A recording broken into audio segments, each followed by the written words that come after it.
1 ano e 6 meses de espera. Desde maio do ano passado, os moradores de um prédio que quase desabou no bairro de Pernambués, em Salvador, continuam sem receber a indenização determinada pela Justiça. Até agora, o responsável pela obra não foi encontrado.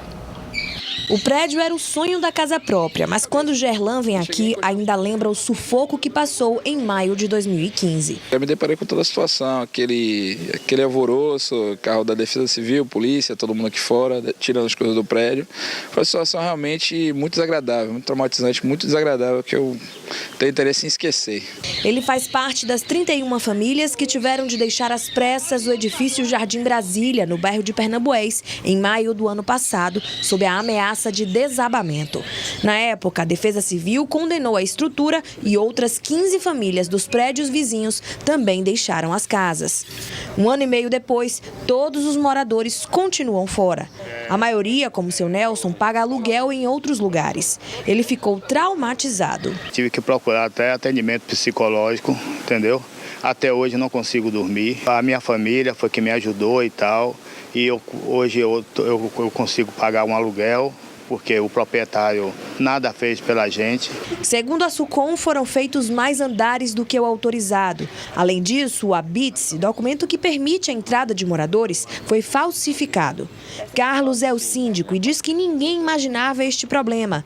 Ele financiou o apartamento normalmente em um banco e, assim como os outros, comprou diretamente de Antônio Carlos dos Santos e de Solange de Jesus, que aparece como proprietária na escritura. Apesar do Ministério Público ter determinado que ele pagasse uma indenização no valor de 1 milhão e poucos mil reais, ele ainda não se apresentou para responder, sobre o crime que ele cometeu aqui no edifício Jardim Brasília. Os moradores entraram com processos individuais na Justiça e também com uma representação no Ministério Público Estadual. O órgão ingressou com ação civil pública pedindo indenização de R$1 milhão para as vítimas.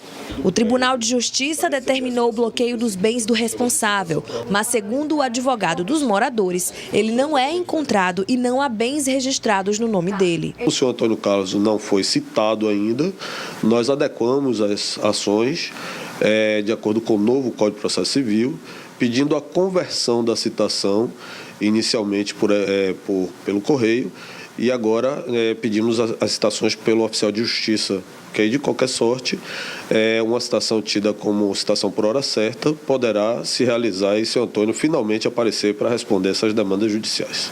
Nossa equipe de reportagem foi a um local indicado como residência de Antônio Carlos, mas ao chegar, o porteiro informou que ele não mora mais lá. Não é Antônio Carlos dos Santos, é parente dele, sabe dizer? Tem como entrar para lá para a gente falar? Além do prejuízo de ter que pagar aluguel mesmo tendo um apartamento, os moradores encontraram como solução contratar uma empresa de engenharia para refazer a estrutura e pagar a obra de R$600 mil do próprio bolso.